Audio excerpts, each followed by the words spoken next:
एक सहाबी हैं हजरत अबू करसाफा रदी अल्लाह ताला अन्हु, फरमाते मैं छोटा था, मेरी अम्मा और मेरी खाला मुझे साथ ले गई।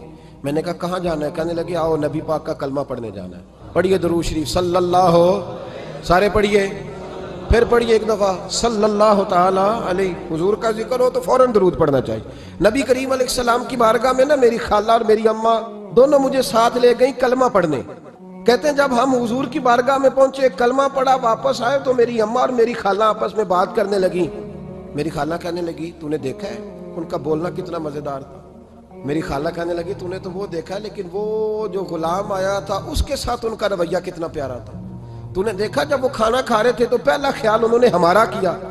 बार बार वो इनका जिक्र करती, कहते आपस में हुजूर की शाने बयान करती, मेरी अम्मा भी मेरी खाला भी। बिल आखिर बात लंबी हो गई तो मेरी अम्मा बोली, कहने लगी बस कर, हम कितनी अजमतें बयान करेंगे, मुझे तो 3 बातें समझ में आएंगी। 3 बातें मुझे समझ में आई हैं। कहा वो क्या? तो कहने लगी कि ना इतना खूबसूरत चेहरे वाला कोई शख्स देखा है, और ना इतने साफ कपड़ों वाला को देखा है, और ना ही इतनी मीठी बोली बोलने वाला कोई देखा है। तीनों बातों की कमाल है। ज़ाहिरी हुस्न भी कमाल, कपड़ों की सफाई भी कमाल, और रसूल पाक का बोलना भी कमाल, लबो लहजे में मिठास भी खूबसूरती वाली। ये असल हुस्न है कि ज़ाहिरन भी इंसान बड़ा मुनज़्ज़ह हो, बातिनन भी बड़ा साफ सुथरा हो।